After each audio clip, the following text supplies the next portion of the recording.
Hello, everybody. Can you hear me well? Yes. Okay, so I will know how loud to speak.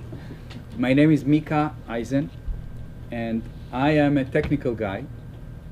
I can tell you that at the age of 1.5 years old, my father brought me a small screwdriver. I was a baby, and he showed me once how to unscrew something. And you would not believe that I started to do it. Like everybody was amazed. And I had a grandfather who was an electrician. So he brought me the old big radios, remember, with the tubes? These were my toys, the best toys. I would take apart everything, you know, and this is how I grew up. Never shocked yourself? No, it was not hooked up. So I remember putting aside the screws and the tubes and the stuff and the plastic parts and the metal parts. And my father also had a metal plant, pipes and tubes, and he took me to work with him. He was from a German origin, so at 6 o'clock in the morning we woke up, at 7 o'clock we started to work, like it should be. And I learned a lot just by watching what other professionals are doing. And I can tell you that there is no doubt in my mind that learning from other people how they do it, when they know what to do, this is saving time and mistakes and resources and whatnot. So I spend a lot of time learning from other professionals. And this is, I think, the best way to learn. If you remember the old time when there was no official schooling systems or universities, there was a master and the apprentice. And the apprentice learned sometimes many years until he became good enough to take over or to start his own business. So I'm very fond of that because it worked for me very well. And in my family, there are two relevant people maybe for you. One is the founder of ICQ. Remember that old ICQ, the first SMS application? He then sold it to AOL for $407 million. It was the first sale of such a thing. Yeah. You're on. Oh, sorry. Is this clear, sharp? Yeah. Okay. So this guy was, I mean, I learned a few things from him, and one of my brothers is a founder of 2 cybersecurity companies, and he sold one of them last year for $323 million to one of the credit companies, Experian. So I learned from them a few things also. What I do is I work with investors, startups, established companies, and private individuals.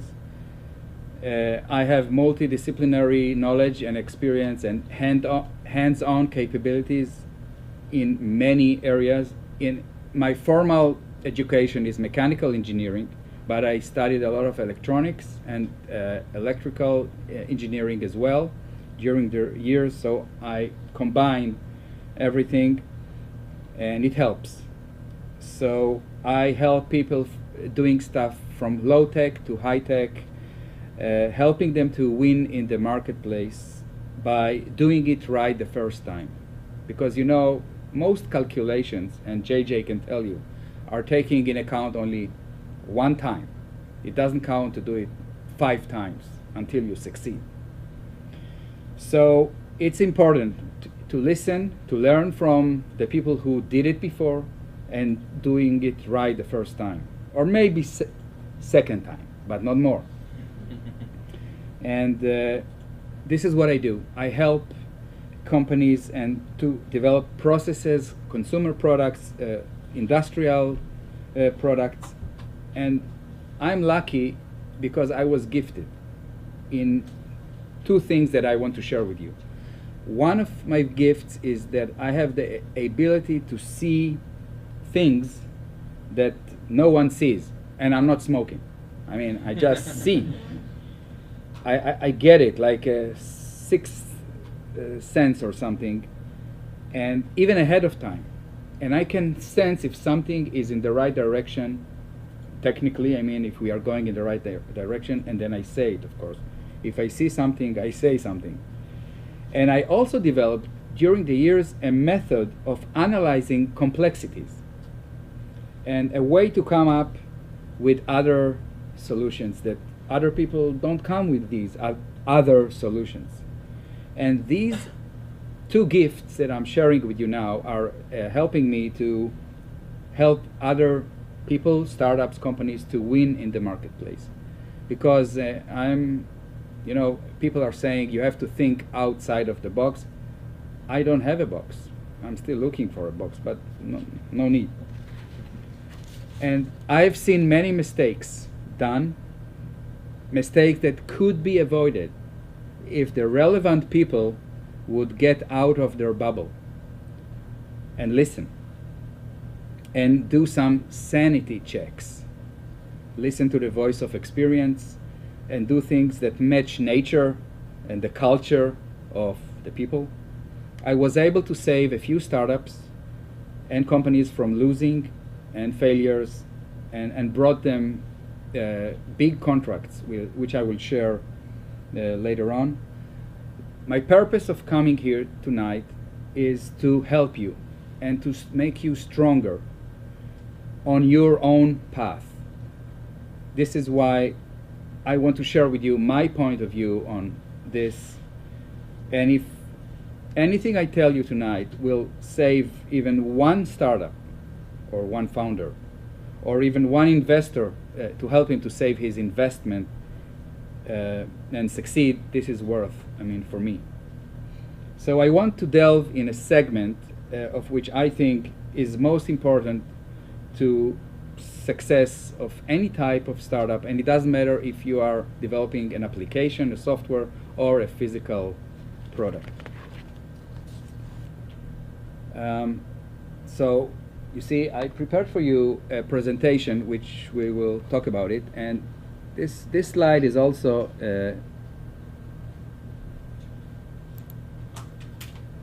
okay. Is a startup, you see? It's starting. Okay. So it's kind of a startup, Okay, so we have a lot of ground to cover, so I will start to go. Save your questions maybe, or if it's really relevant, ask, and we'll see. Good thing it wasn't a Rube Goldberg machine. Yeah. If you'd like a copy of the presentation, make sure that you signed in, and I'll get that to you. Yeah, I already sent the incubator this presentation, so you can have it. So things that we will discuss today.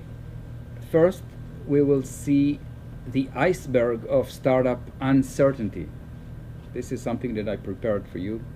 And then we see the needed steps for starting, and then different startup operation modes, characteristics of startups that succeed versus fail, about market pricing behavior, and then the subject of this talk, the most important question that will make or break your startup.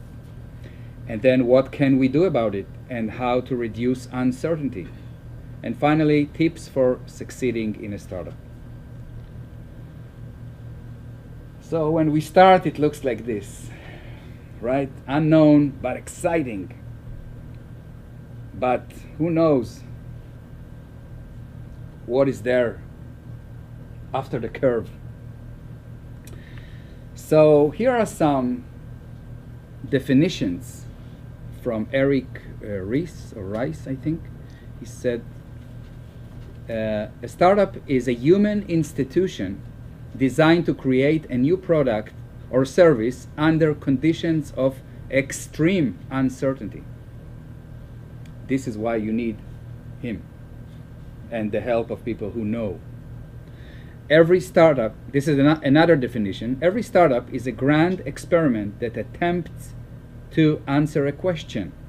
Can we build a sustainable business around this set of products or services? So we see that we already start with uncertainty and many questions. So here is the iceberg of uncertainty. What we see above the sea level is the idea, maybe, or prototype, or maybe a product. We see the vision, we see the hope, we feel the hope, and we have the we can do it approach. This is what we all see and feel and know. But let's see what we don't know. So, the next thing that we really don't know is you. Do you have what it takes to succeed? Never losing hope? Do you have the leadership skills? Do you have the endurance, perseverance, patience? Learn, apply, and pivot, and recover quickly? Is this? Yeah. Can you survive hard times and bad surprises? Can you put your ego aside? And can you come from a point that you see people and respect people, and it's like people before profits? So this is you. And then there is time, how much time it will take. And then there is money, how much money it will take. Now here I want to share with you something that I hear many times when I travel to Asia and meeting with huge factories and manufacturers and suppliers. They all know one thing, that if you want to develop something, it will cost you resources, time, and money. Now you can do it now, in the beginning, or if you're pressed and stressed and the product looks good enough and you want to launch it and to get going, so sometimes you say, oh, you know what, we'll deal with it later. So then they are saying to you, you know that you will have to pay for it now or later. When do you want to pay? And you know, people don't get it because they think, oh, you know, later. They push it, but it is waiting for them. It is waiting for them in that customers are not happy, the product is not perfect, and they get returns, and people are not satisfied, so on. So when we talk about money, you remember that question. When do you want to pay, now or later? Because you will have to pay. With your money or by losing sales. It's paying any way you look at it. And last is, how will the market behave? What will the customers, other startups, and your competitors do? So as you can see, it's a big iceberg of uncertainty and many questions. Everything is a question.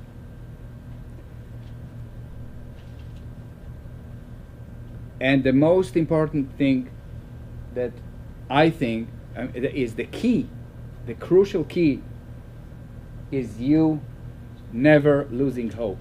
Can you not lose hope? Because if you lose hope, you don't have a chance.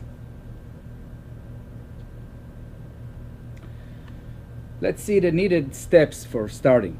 So you need to have an idea, and if you don't have an idea, you have to brainstorm or to invent something. You need to do feasibility studies, market research.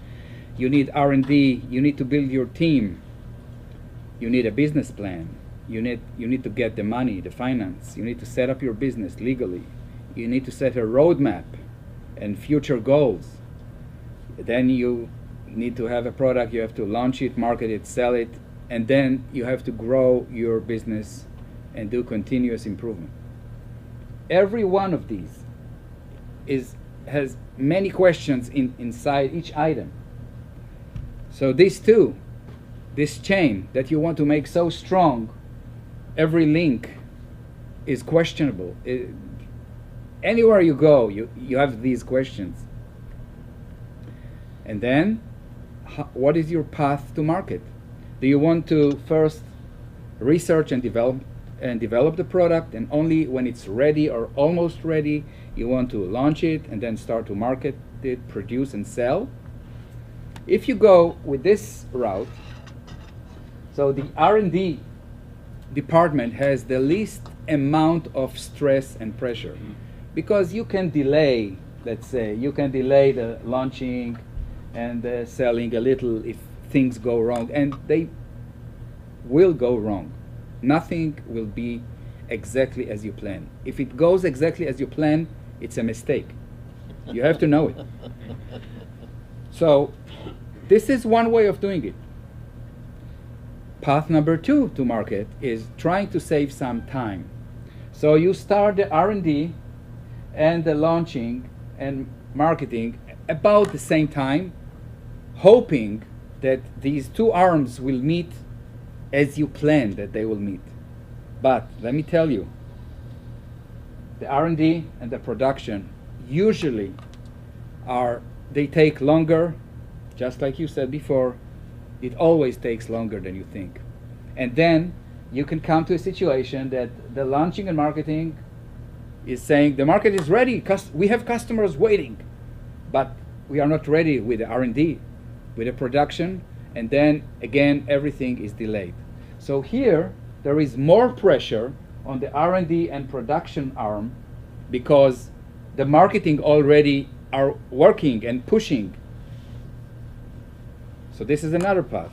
Another path to market is what we know that many people do on Kickstarter and Indiegogo. They don't invest anything, maybe they don't have anything. They want to make sure before they do anything that they have a customer. So they come up with an idea, they do launching, marketing, bragging about their idea, trying to pre-sell, get some pre-orders, and only if they have enough customers, they say, okay, now we will develop and produce and deliver. So imagine that they have customers and now they got some orders, they promised some delivery time, and now the R&D and production have to be so stressed to deliver on time. So this is the most stressful for a startup. And if you are running that startup, you will feel that stress, I can assure you. So again, everything is a question. You see, I put here a question. Which path do you want to take to the market? And here are some characteristics of startups that succeed versus fail. So the successful guys, they make a product that is perfect for the market, or at least suitable for the market. Versus the unsuccessful guys, they make products no one wants. And this is true. And the successful guys, the founders, they face everything, and they don't ignore anything. Versus the founders are trapped in their own bubble and believe that their bubble is the true reality. This is very hard to deal with these people. Successful guys are ready to change quickly, and they understand that everything in life is only for now. Versus thinking that their initial plan is a static document and never needs to change. A successful company has enough cash to grow fast. Why fast? Because they can grab a big chunk of the market share. So other people can. It will be harder for them to get in and to take from them their business.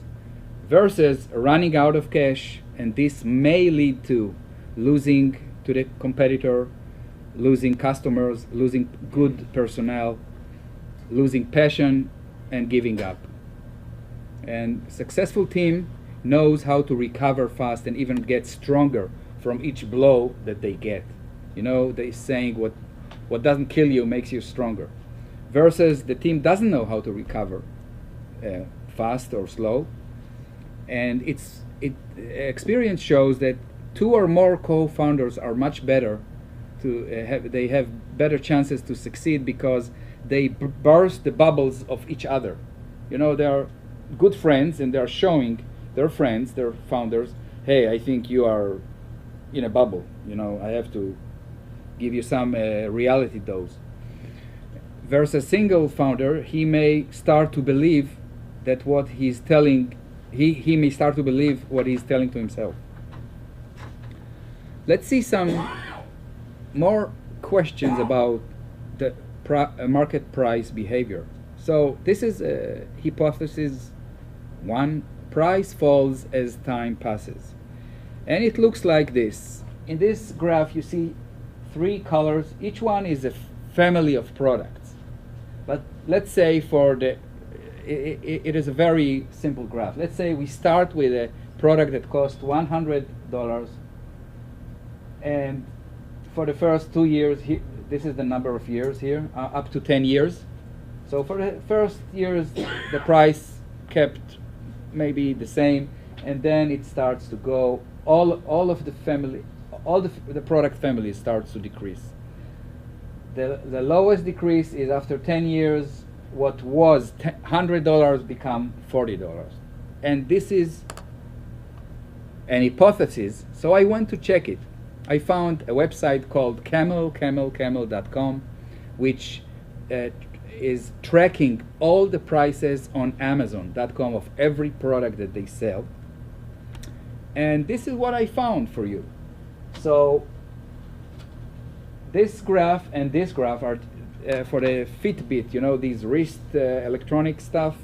So I can read it to you because it's not that clear. So this Fitbit started with $100 in 2011, and look at the fluctuations, and now it went down all the way to $50, half of the price, and it's fluctuating between these two. Imagine you start with 100 and it goes down to, look here, see this point? It went down and then up, it jumps like crazy. And you need to ask yourself if you can handle that. This is another Fitbit, much more expensive, started with $150 and went all the way down to 117. And look, this is on Amazon. The price fluctuates over the years. You want to ask something? Yeah. Okay. Should I wait? Or is this based on just one product? No. This is the product, 4 products. You see behavior of 4 different products. Oh, okay. Fitbit, Logitech mouse, this mouse, and this is a shaving machine, the one I use, Panasonic, very nice. So, okay, so this mouse started with $100, and now it's somewhere between, it went down all the way to $45, and it fluctuates. Here, look, like crazy. And this is the shaving machine, started with $300, the MSRP. Is there anybody that doesn't know what MSRP stands for? Manufacturer Suggested Retail Price. But they could be in principle selling many more items, right? It does Yeah. not reflect necessarily on No, the but status. this is specific for an item. Yeah. This is item specific. So they started with 300, and look how it fell down, and now it's about 100. Now it's down to $80 here. No, but what his question is, like, when they were selling for $360, that time they were selling for $100 a month. Right now it's whatever the price, they are selling 300,000, because of the market. This I don't know. I don't want to give you wrong information or unverified information, but my point is here is that price is really falling, and if you see here that all the trends are starting high, going low, low, low. I mean, you can see the trend, and this is real world on Amazon. Hypothesis number 2, price falls as the total number of competitors increases. And it looks like this. Here is the number of competitors. So when you start, let's say you are the first, there's only one manufacturer, you sell it for $100, then another competitor joins and he lowers a little bit the price, and then when 3 competitors then the real party begins. Look what happens in all the families of the product, and 4 and 5 and so on. So you see the trend. This is how the market behaves, and you can do things about it. We will see later. Hypothesis number 3. The long-run equilibrium market share of a product is determined by its own strength relative to the strength of all products in the market. Meaning, if you have a good product, you will be able to keep certain market share, so you will not lose to many sales. But if your product is not so good, other maybe better products will eat from your market share. And this looks like this. Let's say you're the first. You're the green. You start with 100%. You're selling to 100% of the potential customers. And 1 year later, another competitor shows up. And he starts to nibble in your market share. So what's interesting about this graph, that anywhere you calculate, in any year, the total has to give you 100%. So in the first year, nobody is competing you, so you are the 100%. In here, after 2 years, so you are selling only 80% and your competitor 20. So 80 plus 20 is again 100. And it goes on and on and on. And here we can see after 10 years, so you and the purple competitor, selling about 40% each one of you. So 40 and 40 is 80. And another smaller competitor sells 20. But this is depending on how good your product, the value that customers see. If you give good value, you will maintain bigger chunk, bigger market share for yourself as time goes. What else we know about market price behavior? That price is volatile due to competitive forces within a dynamic market. I mean, you know, it's alive. It's like a living creature. You cannot assume that what was yesterday will be right today or tomorrow. You have to monitor, to be there all the time and see what happens, to breathe the dynamics of the market. It is important to enter the market early when the price is high and the discounting effect is small. It is risky to raise prices. Too much can cause customers to never buy at all and be angry at you.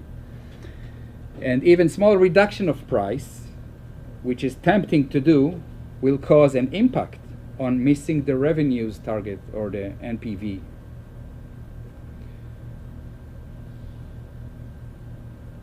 Okay, it jumped. But there are only 2 reasons why a product will not sell. And they are marketing and pricing. However, in over 90% of the cases of the time, pricing is the issue. And I want to remind us all that we all live in an economy that many people they don't have too many extras, and when they go to the restaurant, they read the menu from right to left, meaning they look at the price first and then what dish it refers to. You know, when you don't have money, you read the menu from right to left, not from left to right. You say, I want this dish, I don't care how much it costs. So this is a right to left menu time, you know. So setting a reasonable and well-supported price puts the seller in an advantageous position. So now, after I told you all these questions and uncertainties, here's the title of the talk. So what's the most important question among all of these that will make or break your startup? Can you guess? You don't. You want to guess? Yeah, I'll take a guess. Okay. It's are you passionate about what you're doing? That is the key. That without it, nothing will work. I mean, if you're not passionate and you lose hope, all the money in the world, all the time in the world will not do anything. Do you have the financial staying or holding power? Okay, that relates to. Am I competitive enough to be in the market? Great. Do you care for your customers? Great. Here it is, guys. Is the total cost of producing and delivering your product low enough? Now, many of you can look at it and say, what the hell is this? Go away. What do you want from us? Okay, let me show you.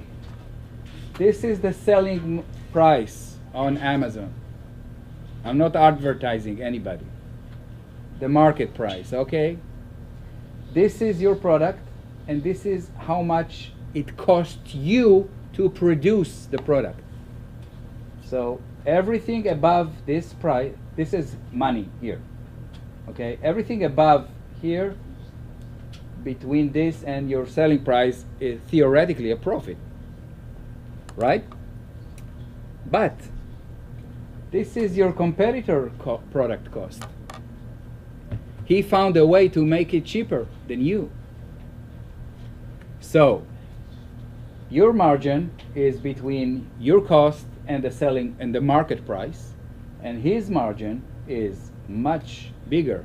In fact, if you look closely, you can see that he can sell his product at your cost of production, which will be here, and still make some profit. This is what happened with China, by the way. I was shocked many years to see that the Chinese were selling to me products at the cost that I bought raw materials. Can you get it? I mean, but this was many years ago. Today it's a different story. But nevertheless, this is reality, guys. Another name for this talk is dose of reality. So what can we learn from this? I mean, we know that it happens, but this can tell us something very, very important, that if this guy found a way to make it cheaper, so there is at least one way of doing it cheaper, right? And lucky him, and we are misfortune. So this guy has more range to compete. He can do many things and give more value to the customer, because the customer wants a good product and pay less. So the customer is getting a better value. We have less range to compete, and we offer less value to the customer, even if both products are identical. So actually, this question, guys, is your startup sanity check question, or dose of reality. Yes? Yes, may I ask you, it is not quite related to this, but what would you prioritize? Would you prioritize to keep the margin high and gaining profits, or should we prioritize eliminating the competition and reducing the margin?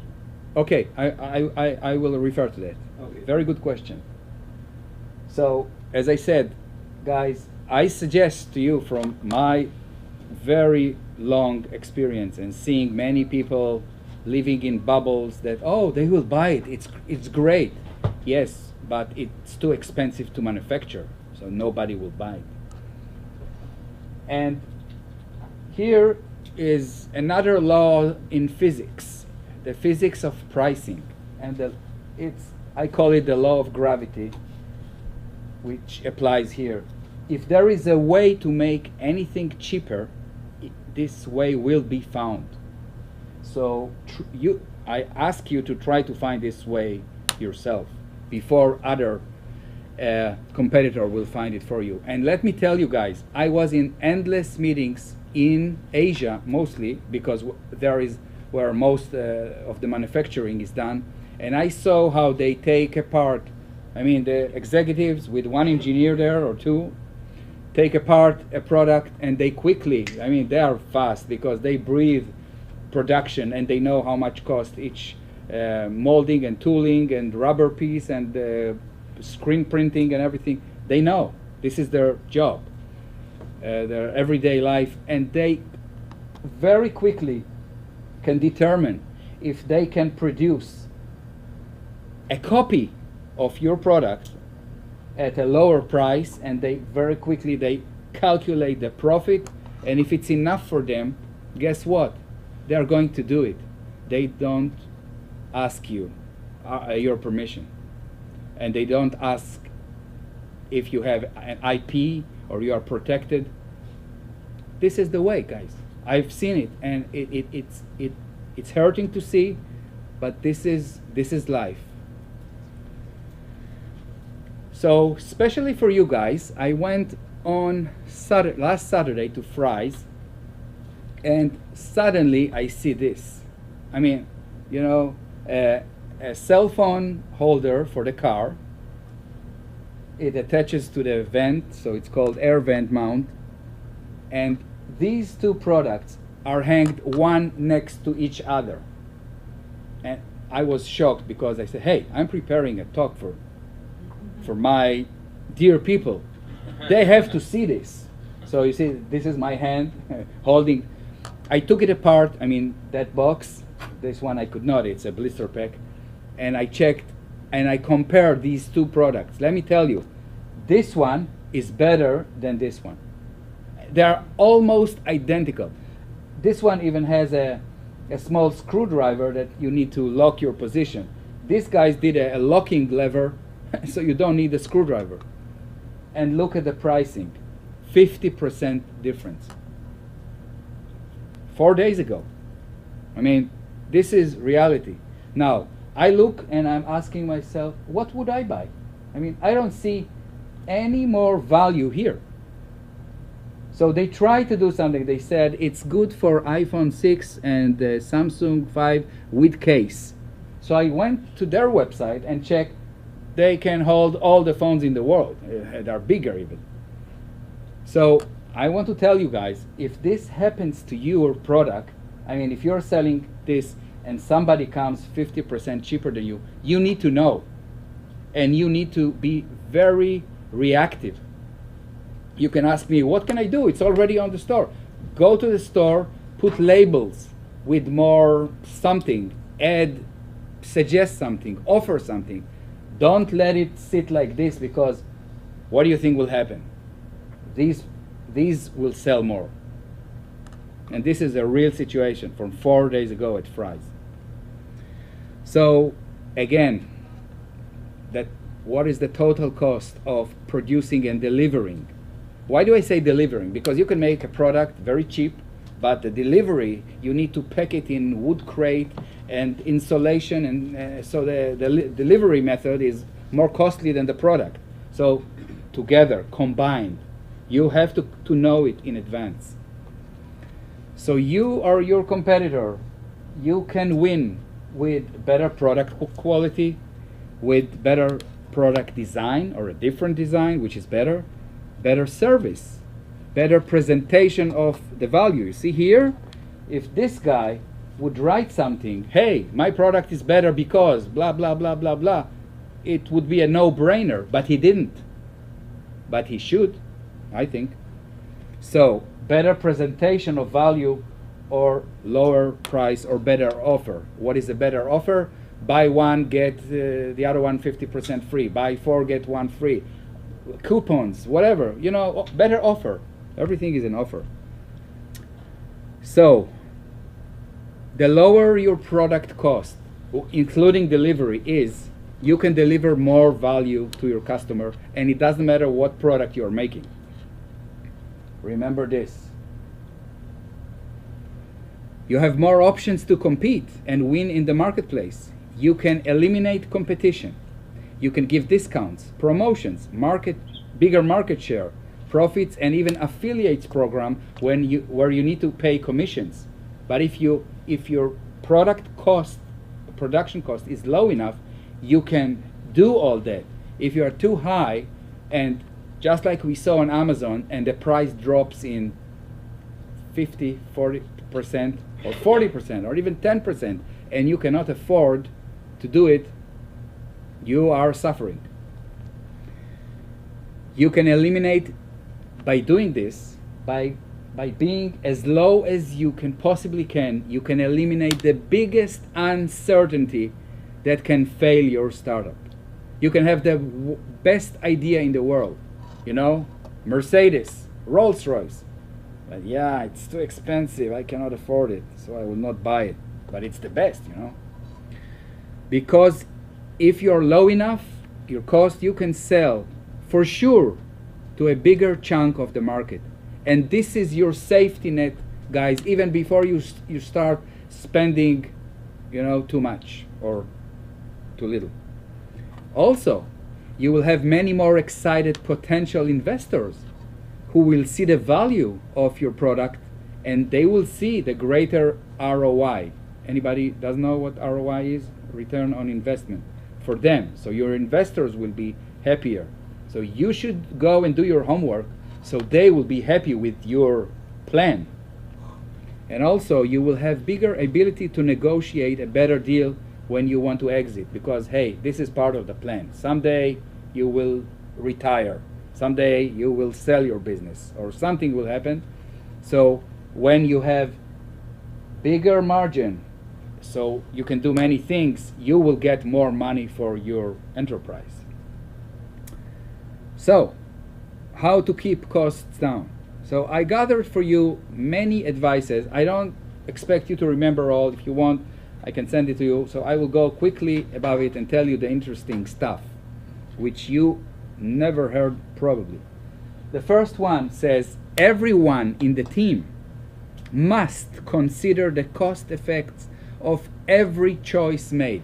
Now here I have a story for you. I was working for a battery company, Power Paper, printed batteries, which I will show you in a second. And the chief chemist, a PhD guy, very brilliant. I mean, he did all the chemistry. He invented the paste that we were printing. I was there in all the meetings because I was the industrialization guy, how to turn it from their mock-up or their prototype to mass production of millions.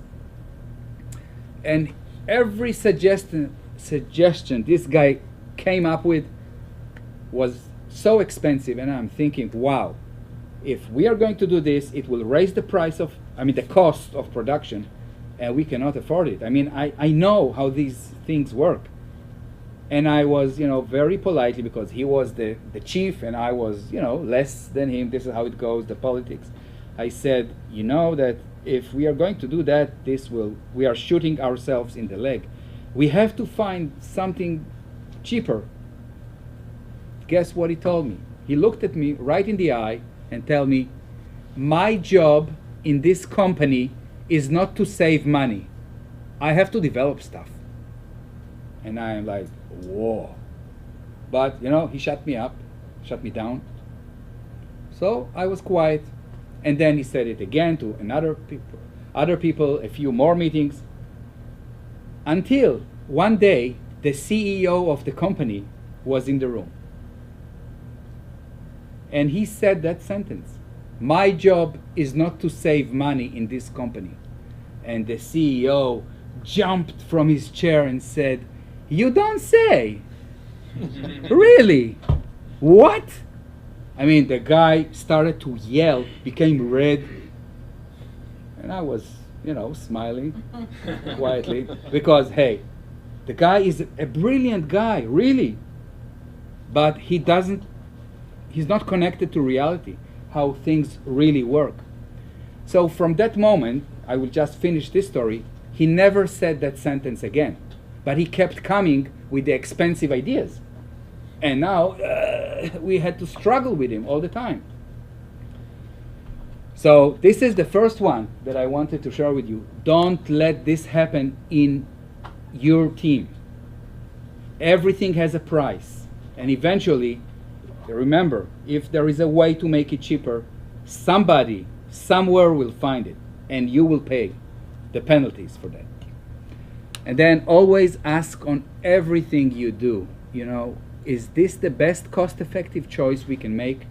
Regarding raw materials, regarding hiring, regarding anything, any expense. And then the next thing is buy experts' time. And I want to tell you, remember I started to tell you that I learned from my childhood how professionals are doing it. They know. they did already the big mistakes. Maybe now they do small mistakes. This is why you go to very good doctor. You know, he has a good reputation. He already killed a few patients, so now he will. Maybe he will not kill you. You know, and you pay for that. But this is paying for experts' time. You know, people learn all their life, and then you come to an expert like JJ, and you buy his incubator time for pennies, and you get so much more. It's like going to the master and tell him, teach me how to, you know, shoot a bow and arrow. And he teaches you. He learned how to do it 70 years. He will teach you it in 1 week. It's a good bargain, good deal. So since my days at the Coca-Cola company, I was the chief engineer, they taught me, buy expert time, work with consultants, listen to them. They are learning all the time. You just pick up their brain, pay them for a few hours, and you know everything that they, you know, worked so hard to learn. Next one is learn from people who are doing it, people who did it. I mean, case studies, history. If necessary, you should initiate cost down project with your supplier.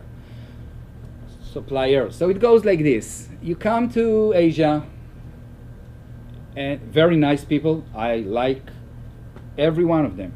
But this is how it goes. So they know that you are going to press them down with the price. So they give you upfront a higher price. They are waiting for the negotiation. So everybody knows the game. I hope you know, or now you will know. You come and you say, you know, it's too expensive for me, blah, blah, blah. And they decrease a little. That's the game. This is how it goes. And you give them, you know, they tell you, we don't know how serious you are. Are you going to give us a PO? So finally you give them a PO. So the first year they produce, you're selling, everybody's happy. You come next year for ordering the next, you know, year supply, and then you should tell them, hey guys, you know, you see, I'm a serious customer, but you need to help me here. I cannot, it's too expensive. And they know that you will say it, and they have margin that they can go down. So for you to feel good, they go a little bit less. And this is the way you should do, guys, because, you know, every penny counts. Everything costs sometimes more, in most of the cases, more than you think, and it adds up. So negotiate, cost down projects. And you can tell to the supplier, you know what, let's think together. Maybe if we use different materials. Maybe it happened to me. I saw that if they had an automatic machine, which they didn't, it would save time and the throughput will be much higher. So I said, you know what? We will invest, we will donate half of 50% of the cost of this machine, and you will donate, and you will the throughput will be higher, and we will pay less, and at the end of the game the machine is yours. Because we did the calculation that it was worth to pay them 50% of the machine cost, and we would still save. But somebody needs to ask these questions, to do this homework, and to figure out what to do, because the manufacturer, you know, he has his equipment, he has his 30,000 employees. This is a small factory, and he doesn't want to buy equipment unless you offer him. Then he will say, yeah, okay, that's a good option, I agree. But you have to do it. You have to send your people to see what's going on there in order to think, wait a minute, this is not efficient what they're doing there. Let's see what we can do. Stay lean and monitor your overhead. Lean startup, remember, only muscles. If you need advice, go to JJ or to Philip or to hire a consultant, you know. So pay them as needed and keep yourself, you know, lean and mean. And you have to be creative. You have to rethink everything with anybody that can help you do it. I'm used to wake up in the morning and I'm asking the same questions again. Am I doing the right thing? And sometimes the answer is no, you know. So be brave enough to question everything you do and to justify everything, because it all adds to the cost. and ask anybody to be at the continuous improvement mode. Many years ago, I think it was an IBM that started this continuous improvement before the TQM and the Kaizen and all the fancy stuff from Japan came. And what they did is they used the 1-1-1, I call it, method. And it was the philosophy of the company. Everywhere you would go on the corridors, you would see the figure 1, and then after a few feet another 1, small sign, and it was on their letterheads 1-1-1. And people at first didn't get it. What is these figures? 1-1-1. So it was very simple. The philosophy of the company was that every day, every one of the employees should come with one idea how to improve. So it was called the 1-1-1 method. So you don't have to be a multi-billion-dollar company like IBM. You can do it yourself, with yourself and with your team. And there is a very nice quote from a book by Harvey Mackay. I don't know if you know this book, Swimming with Sharks and Staying Alive. So he coined this: during the week I tie with my competitors. I win them over the weekend. Meaning over the weekend he's thinking, okay, they did this, what can I do? And you see, over the weekend, when nobody's working, when businesses are closed, that's the time that he's winning over his competitors. So I advise you to think like that. Always think. Now, this is a real story, what I did for this company. Remember this chemistry guy that said that his job is not to lose money. So this is Power Paper, and what they invented, it's a cosmetic patch that you put here, let's say, on the face, and after 20 minutes, the wrinkles are gone. This is true, no Photoshop. And it's good for, let's say, up to 12 hours, because it's not forever, it's not a surgery, but many women would like to look nice at a wedding or at a party, so they would buy a set of these two patches. They peel it off, they put it, wait 20 minutes, and they are like, they lost 20 years of their look or age. And the biggest cosmetic company in the world, Estee Lauder, here it says, Estee Lauder came to Power Paper and said, we want, here it says 8 million, but we want 10 million products. First order. For a startup, imagine, 10 million. Can you do it? Of course, the CEO said, of course we can do it.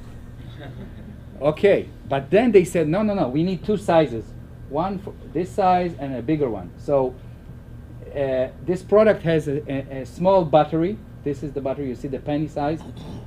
And so one product needed two batteries, like 3 volts, and one product needed 1.5.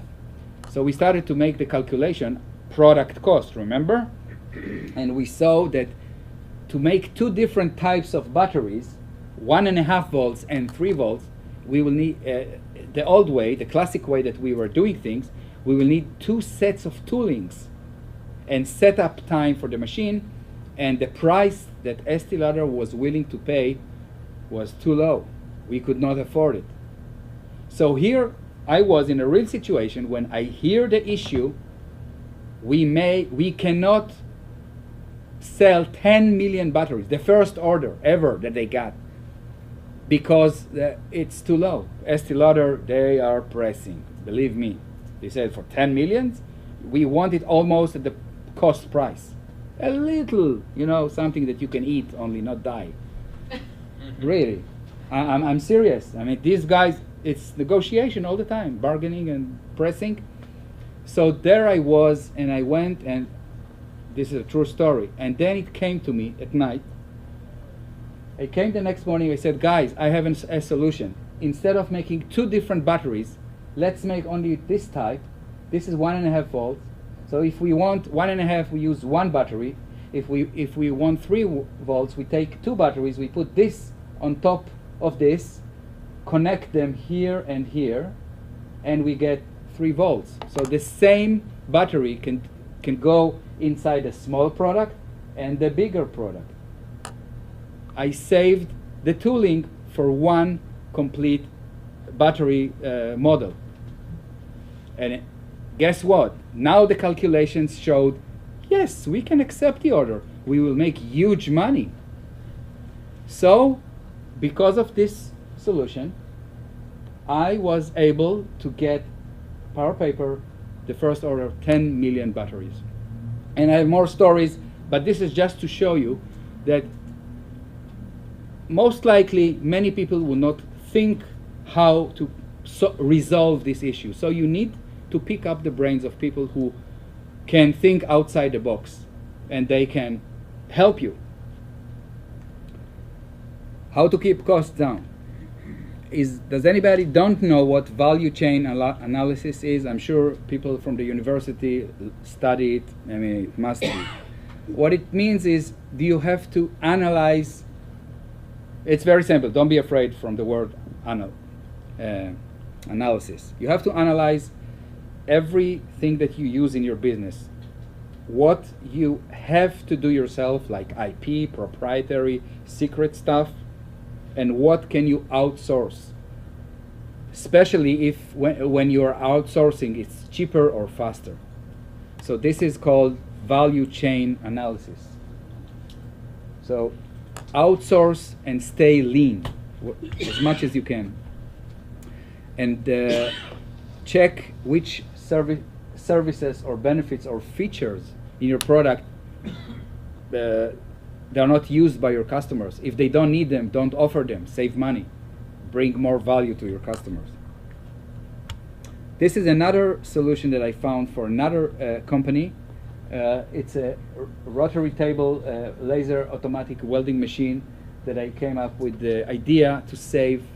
And this design was so cheap that for the price of 2 XYZ machines, we could get 3 machines like that, and the throughput will be like 5 times more.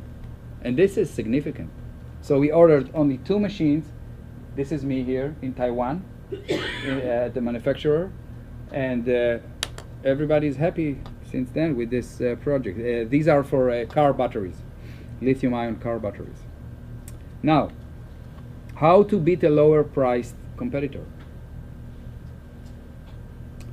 You have to do something by raising the value of your product and company in the eyes of your customer. I mean, there are ways to do it. There are these famous stories that when the Linux operating system came to be, Microsoft was panicked because Linux was offered for free. You know, until today, I think it was an open code, open source. Yeah. So this relates to this story. So they showed that the value of Windows is higher because you have more service, and Linux is not for everyone. It's cumbersome and it's complex, and you get warranty and support, blah blah blah, and updates. So this is the way that they proved to the world that Linux has less value than many people think, although it is offered free. So what can you do? You can lowering your prices, it meaning you will have to change the manufacturing and distribution. You can build a better product, but this will cause you to change the design and engineering. Again, you have to rethink it. You can create a hassle-free buying experience, easy to buy, no problems and stuff, you know, fast returns. And this means that you will have to change the sales and marketing structure maybe. And you can take ownership of the customer's results. You can I promise you, for 2 years that any problem, I will be there. I will replace, like free warranty, free. There are many Chinese cell phones companies now that are entering the market, and they give you 2 years, 3 years free warranty. Anything that happens, even if you drop the cell phone and break the glass, they will replace it for you, as long as you buy from them. So this is another thing to raise the value of a product. So is it true this cell phone probably only costs $25 to make? No, it's more because of the LCD, and there are some, not 25, but maybe 100, maybe, for a good phone. By the way, the cell phone holder that I saw on Fry's, the cost of this, and I can tell you, is less than $1, including the packaging. But do you know that when you come to negotiate with the big box stores, you know how much they want to pay? If they sell a product at $10, they want to buy it from you at 65% less, so they can do promotions and stuff and give many discounts. So you have to sell it to them for $4.50. Now, if the product costs $1, let's say $2 here with all the expenses of your company and management, blah blah blah. That means you can only make $2.50 on your investment, which is probably okay, because as a manufacturer, in most times you double your cost, and this is the price that you are selling. But the big box guys, they want much bigger discounts. So you have to know how it goes. If you can sell to them with 55%, you're lucky. You're in a good place. So how to reduce cost of your products? A substitute for lower cost materials, of course, wherever you can do it, and production. The story with the machines that I told you, that we paid to have a machine at the manufacturer site. Reduce waste. I mean, design differently to eliminate waste in the raw materials. Eliminate unnecessary product features. Negotiate. Leverage supplier. Change suppliers. Do some horse bidding. If needed. It's not so nice, but hey, if you want to succeed, that's the world, because everybody knows that you will press on them, so they give you a higher price, knowing that they will have to give you some, so you will feel good. Buy what you need now. Don't buy potential, stock and let it sit in your warehouse. Trade time for discounts. This means you can tell to your supplier, you know what? Supply me as you are comfortable with, but give me a lower price. This is done. And transform buyers into suppliers, meaning if there is a supplier that needs your product, you can barter with him and save a lot of money. Find ways to lower products' labor cost without sacrificing quality, because quality is value. Provide warehouse and distribution services. You can do deals. If a manufacturer has a big warehouse, you can tell him, you know what, you will keep the stuff for me, so I don't have to rent a big warehouse, and it will pay itself. Quick payments for lower price for raw materials. If you have some cash, you can tell the supplier, I have cash, I want a discount, 5%, 2%, 1%, whatever. These are done every day. This is the real world. Enter into cooperative purchase agreement to gain buying muscle. This is also helpful. Negotiate long-term supply. Outsource whatever you can. Stay lean to minimize your payroll. Always look for new, advanced, cheaper production technologies. For this, you need the expert. You need him, again, and his people, or consultants, or people like me that know how to do it cheaper. Initiate cost-down project in all aspects of your products and production. Initiate redesign exercises just for the purpose of exercise.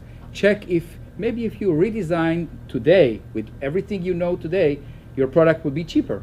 So maybe it's worth doing it, and always think, what would your competitor do? You have to think like that, like in a chess game, What would he do? And then do something to counter what he's going or what you think he's going to do. This is the game in your head. And here I wrote the same sentence twice. Always think and be creative on how to add value to your company and products. Tips for having a successful startup. We are getting to the end of the show.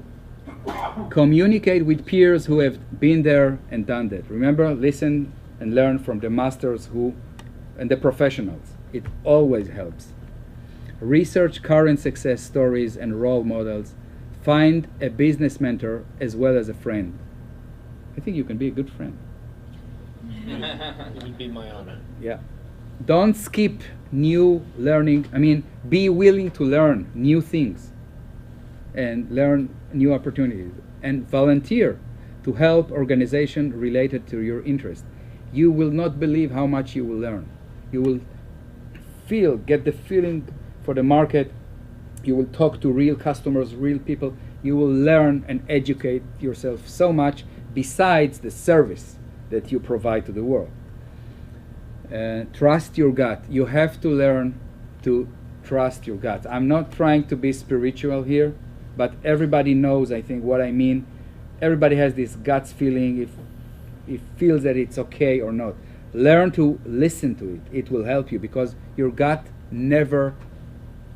is never wrong, never. And your heart is never wrong. If you feel something about something, follow it. You will never be sorry.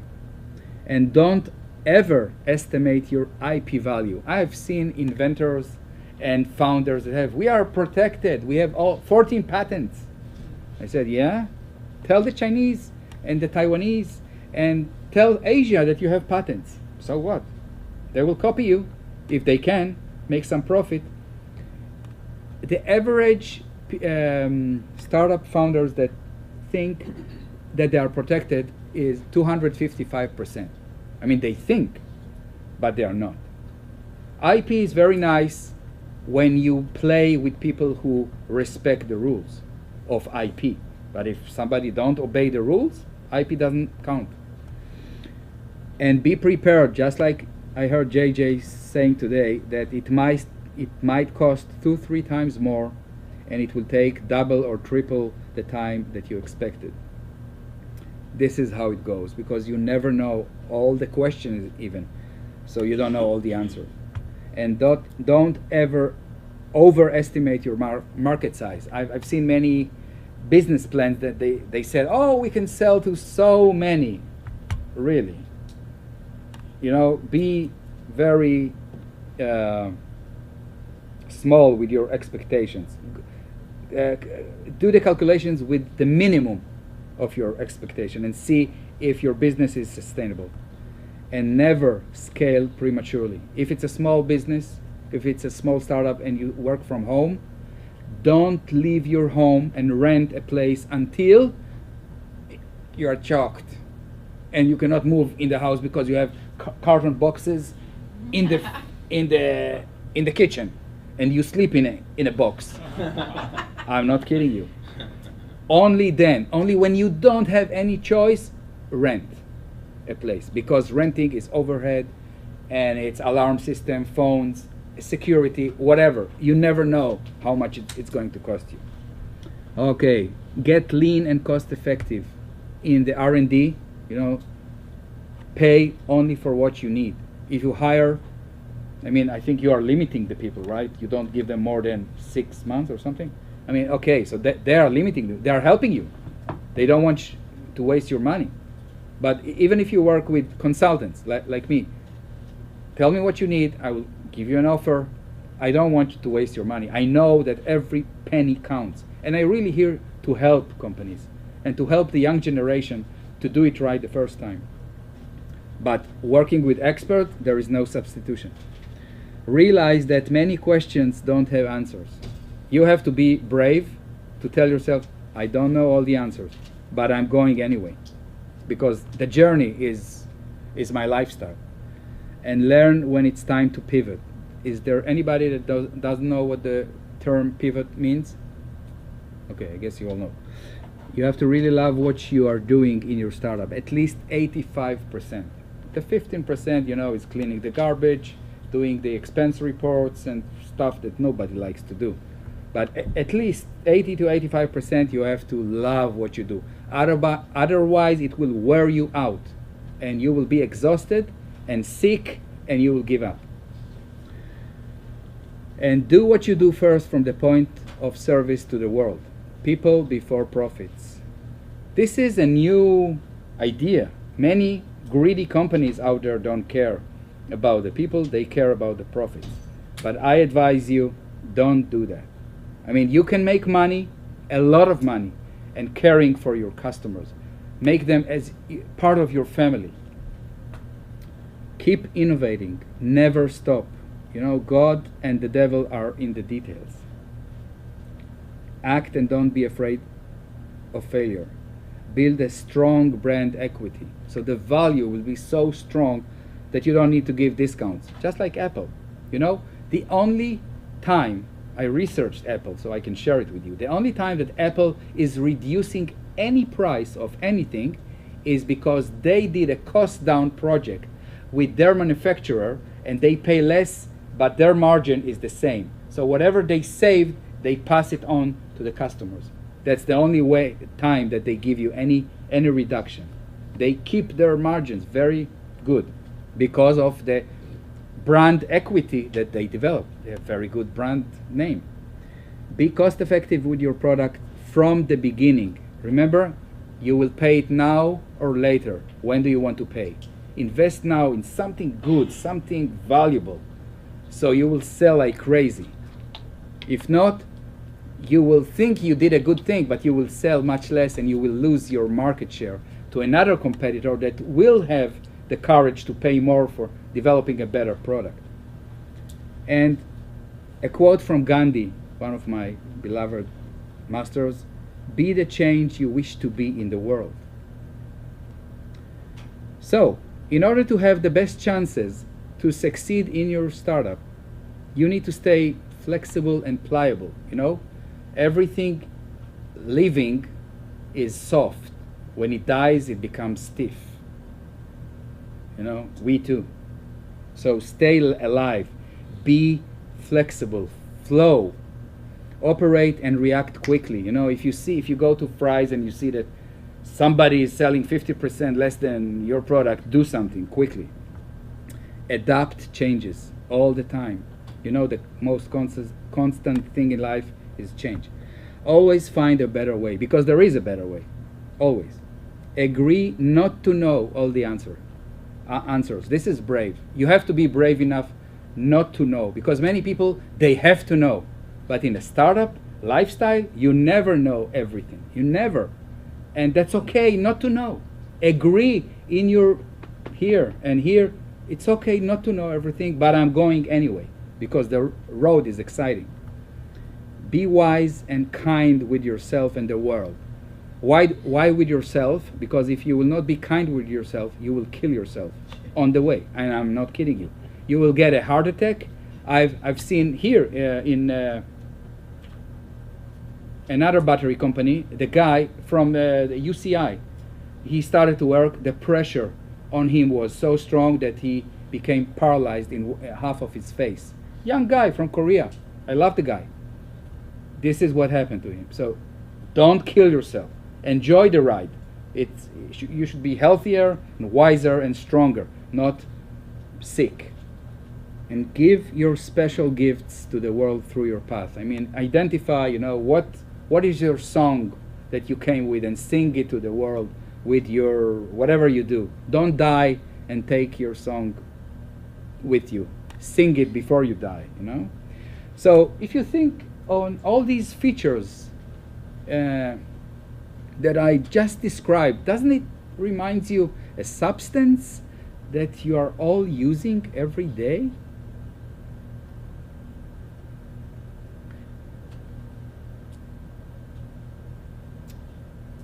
I'm quoting one of my masters too, Bruce Lee, rest in peace. He coined this. He said, be like water, my friend. This was one of his secrets to be the world champion. He knew to be firm and formless, to flow, not to become rock, because rock can break. You can break rock, but you can never break water. Never. You can never destroy water. You will boil them, they will become water again. You freeze them, they will become water again. So water are stronger than any material, solid material in the world. Be like water. So actually, let's ask the water what water is asking itself. I didn't, think of it until lately, that we can learn so much from the water in our startup. So the water is asking itself, what is the lowest point I can possibly find on my way? You know, this is how water, it goes to the lowest point. It's looking for it. And the water is asking itself, what is the path of least resistance? And the water will always find the lowest spot and flow there in the path of least resistance. We all know this is what water does. Does or do? Does. Sorry. It's an immigration country. Guys, I'm not trying to be spiritual. This is physics. If you are stubborn, meaning ego, let your ego sit on the bench. Flow, adapt, be reactive, be like water, and you will win just like Bruce Lee won. If you act like water in your life, by the way, your life too, I think every life of a person is a startup by itself, if you think of it. You don't know if you will succeed or not. If you act like water in your life and your startup, you will go a long way with minimal efforts, meaning you will get very far and you have chance to succeed. So, summary of our talk today. Your startup sanity check question, or dose of reality, if you will, is the total cost of producing and delivering your product low enough?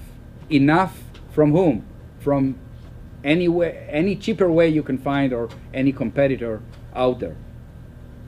The lower your product is, you eliminate the biggest, guys, listen to this, the biggest uncertainty that can fail your startup. Because if your product is cheap enough, you can sell it in multiple ways. Any investor will say, yeah, I can do something with your product. We can give it to other people to sell. I mean, you are not limited. But if you are too high, people will come under you. It's just, you are raising your competitors. You are showing them, hey, look what you can copy and take it and take from me. You are raising your competition by selling it too high. So the wise thing is to calculate a price that you know that it doesn't pay so much to come under you with a lower price. So the last short story is how Motorola is operating all these years. So they invested a lot of money, developing stuff. And at first, where they were first, they could charge premium, right?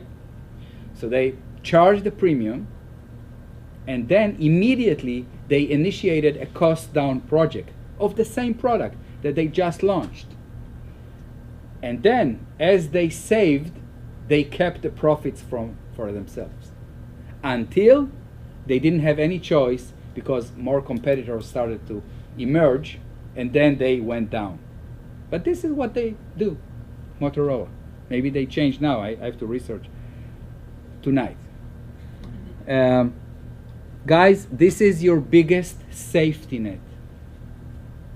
Low cost, product cost, to keep your business sustainable. Because if you're cheap enough, you will sell to many people, and your business will work. And you can deliver more value to your customers, and you have more options to compete and win in the marketplace. And this is from my long life experience or short life experience, the most important thing or question. Because look, if your product cost is too expensive, the investors will not like it, the market will not like it, it will be more costly to you, more efforts to sell, to persuade that you deserve to get that price. Why? I mean, yes, you want to live, you want to make a profit, but not too much. Too much is greedy also, So this is it.